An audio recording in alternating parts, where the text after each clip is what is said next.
In under 5 minutes, I'm going to show you how you can create links inside your Notion document that can trigger Home Assistant automations.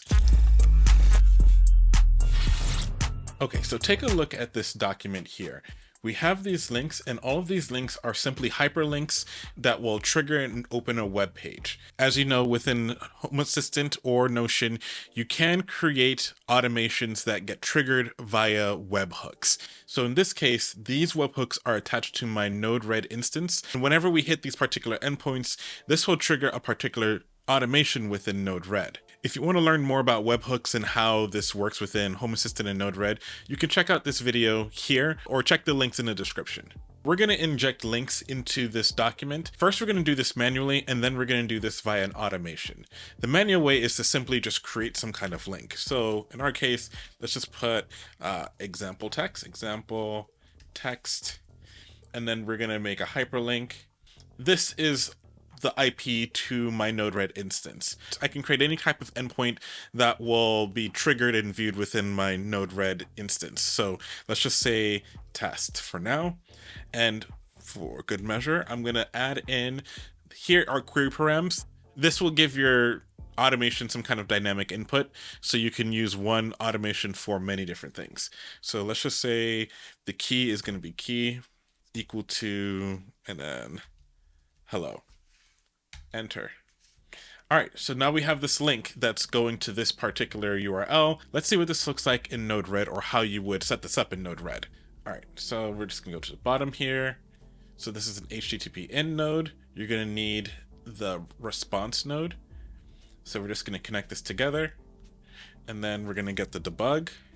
This is so we can read what's coming out, so you can see that it works. We're gonna do the complete object so we can see everything in it. And then we're going to set this up, and we call this test. We can leave that blank, and it's going to be a get, done, deploy. All right, so then if we go back to Notion, if we click this link, it's going to open this web page. This is normal, and that's because this is now triggering that endpoint. We can see that we have now an object in here. Payload key equals hello. So now we can basically take this concept and we can automate it. So we're going to create an automation that will input that link into any document that we want. And this is how this automation that I showed you a few videos back, how that works. I simply have an automation that will input several of these links that references several different automations in my Node-RED instance. So here, let's just take a quick look at it. So here's the process data. So before I mentioned how we have these queries that will help me select which Notion document that I want to use. So this one is targeting every document that has this check box of equals true for the property of K, and then the process is not started. We're only looking for those documents. All of those documents are going to come here, and we're simply going to grab the ID. So if you're used to JavaScript, you can pause it and you can take a look. And if you're not used to it, you can still pause it and take a look. You can probably put it into ChatGPT and it can help you dissect what this code block is doing.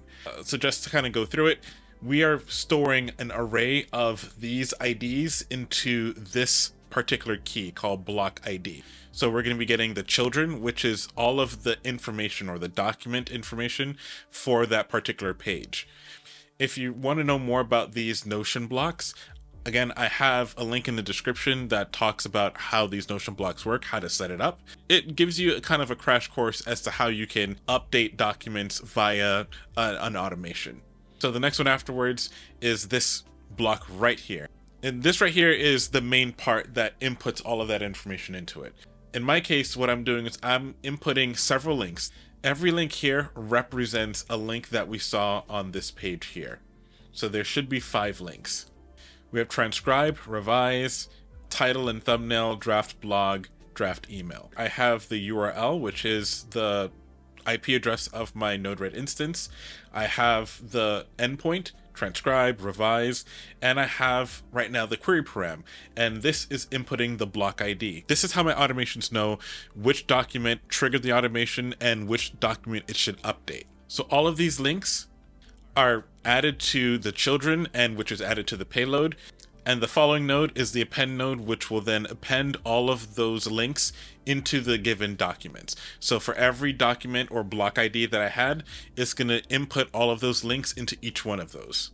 These nodes are just for my use case, so you don't have to worry about them. All of this is triggered when we press the process pending data button.